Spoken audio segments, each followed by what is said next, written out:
It's 10:56 p.m. It's a Tuesday, July 14. Nung huli ako nag-vlog, that was Saturday, I guess, or Sunday. Napansin nyo na siguro medyo nag-iiba yung boses ko. Well, I was experiencing a flu-like symptom. Siyempre, nag-isolate na kagad ako, nag-quarantine na kagad ako. I took medicine, nagpa-check up ako sa doctor online. I got better the following day, Monday. Hindi naman tumaas ng todo yung temperature ko. I mean, the highest was 37.1 as of kanina.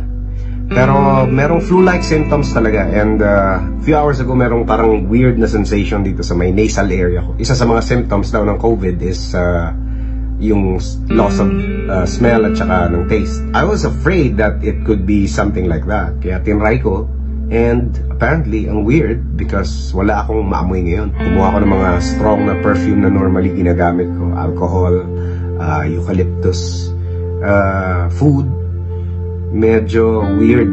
Wala akong masyadong maamoy. Tomorrow, I will be doing a swab test para lang makasiguro. I think yung live stream natin medyo maka-cancel muna. Sayang because I was really looking forward to playing The Last of Us Part 2 with you guys.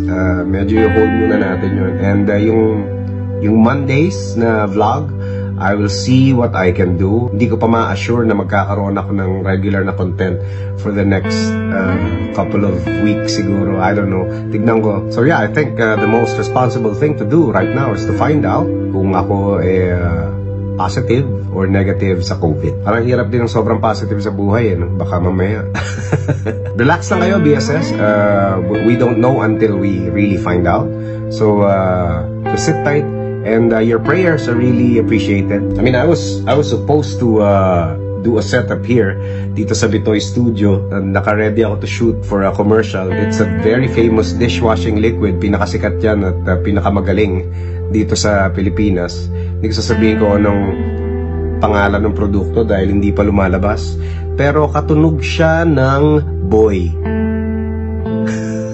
I'm working from home. I'm going to set up a chroma background here, tsaka nandiyan na yung mga props, yung costume. It was the first time sana na full-blown na commercial shoot, but I don't think it's meant to be at the moment. So yeah, tomorrow I'm going to have myself tested, and I'm praying for the best, and I hope you all pray for me. At sana nga, sana ito one of those lang. I just wanted to add na for the past few months na talagang nagsimula itong pandemic, we've been very strict about safety, yung social distancing, pinapractice namin yan, yung PPEs every time that we go out and interact with other people. And pagka lumalabas kami, normally nga, halos wala talaga kaming labas very, very minimal yung times na lumabas kami. I'm still at a loss for what to expect. Honestly, I am worried. Not just for myself, kundi pati sa pamilya ko. And with your prayers and with God's help, I think we can go through this. I think it's gonna be okay, so yeah. So my wife's coming with me, and she'll have herself tested, and yeah, most of the time naman naka-isolate din siya from my kids. Kakainis lang isipin na parang lapit-lapit nila, nasa kabilang kwarto lang, and yet di mo sila mayakap, di mo sila mahalikan. Feel bad. But yeah, hopefully we'll get through this, and hopefully everything will be okay. Yeah, we'll see. We'll see.